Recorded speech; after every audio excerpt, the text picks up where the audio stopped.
بسم اللہ الرحمن الرحیم۔ السلام علیکم معزز سامعین۔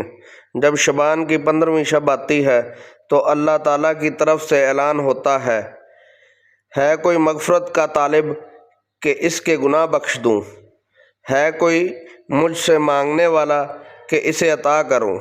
اس وقت اللہ تعالیٰ سے جو مانگا جائے وہ ملتا ہے، وہ سب کی دعا قبول فرماتا ہے سوائے بدکار عورت اور مشرک کے۔ شعبان کی 15ویں شب شب برات کہلاتی ہے، یعنی وہ رات جس میں مخلوق کو گناہوں سے بری کر دیا جاتا ہے۔ تقریباً 10 صحابہ کرام سے اس رات کے متعلق احادیث معقول ہیں۔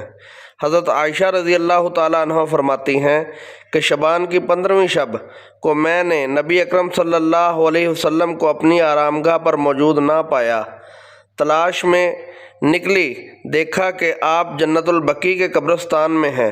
پھر مجھ سے فرمایا کہ آج شعبان کی 15ویں رات ہے، اس رات میں اللہ تعالیٰ آسمان دنیا پر نزول فرماتا ہے اور قبیلہ بنی کلب کی بکریوں کے بالوں کی تعداد سے بھی زیادہ گناہ گاروں کی بخشش فرماتا ہے۔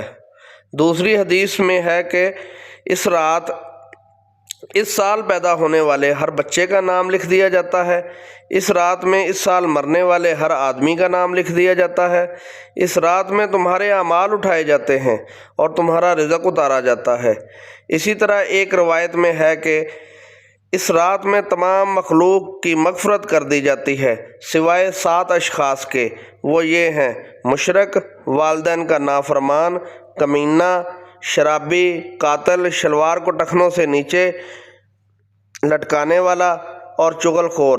ان 7 افراد کی اس عظیم رات میں بھی مغفرت نہیں ہوتی جب تک کہ یہ اپنے جرائم سے توبہ نہ کر لیں۔